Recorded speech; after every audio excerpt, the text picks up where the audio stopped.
Madame la maire, mes chers collègues, permettez-moi de rappeler le contexte de l'examen de cette délibération qui acte du don d'une œuvre en hommage à Johnny Hallyday. Madame la maire écologiste du 12e arrondissement a retiré de l'ordre du jour du conseil d'arrondissement du 23 juin ce projet de délibération de sa propre initiative, laissant planer le doute sur une soi-disant erreur technique dans la rédaction de la délibération.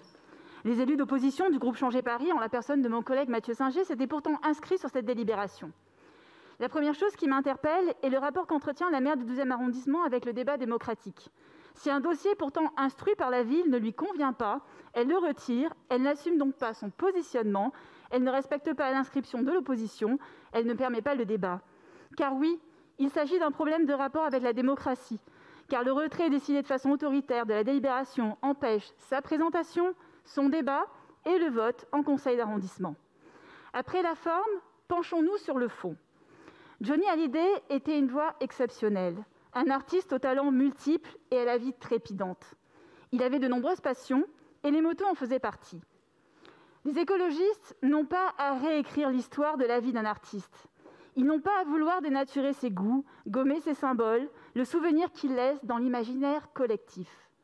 Johnny Hallyday est notre histoire commune, notre patrimoine français qui unit toutes les générations. C'est incroyable, cette impudence qu'ont les écologistes, et pas seulement ceux de Paris, de vouloir réécrire l'histoire, contrôler la vie des gens ou encore revisiter notre socle culturel, notamment lorsqu'il s'agit de culture populaire. Après le Tour de France, les rêves d'avion, les bateaux de plaisance, les sapins de Noël, voilà qu'il souhaite de nouveau réécrire la vie d'une légende française. Mais ne vous inquiétez pas, la moto de la sculpture n'a pas de moteur, ni de carburant. Elle ne polluera pas et ne fera pas de bruit. Il faut que vous sortiez de la pensée discriminante que les milieux populaires, avec leurs habitudes de vie, auraient un mauvais bilan carbone, car souvent les études le montrent, c'est bien le contraire. Un artiste a laissé libre cours à son art pour créer une œuvre qui lui apparaît représenter Johnny. Les objets qu'il a choisis sont en effet ceux de Johnny, une moto et une guitare. Ils ont été validés par sa famille et nous respectons ce choix parce que le symbole choisi, celui de la moto, je le répète, est légitime et cohérent. En revanche, je déplore une fois de plus que l'exécutif ait mis devant le fait accompli les conseillers de Paris. Sans atteindre à la liberté de création de l'artiste et en lui laissant une marge de manœuvre suffisante, il aurait peut-être été plus convenable de consulter les élus sur les dimensions de l'œuvre, sur son implantation, sur les caractéristiques inhérentes à une sorte de cahier des charges de l'artiste. Nous sommes en effet en cours d'élaboration du nouveau manifeste de l'esthétisme à Paris, où des engagements forts ont été pris sur le choix des objets dans l'espace public.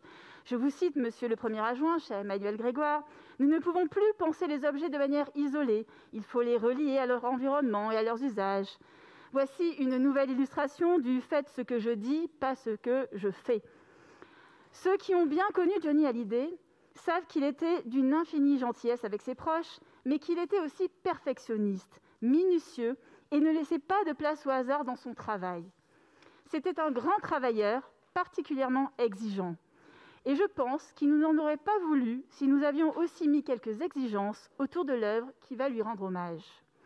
Mes chers collègues, nous allons voter en faveur de cette délibération.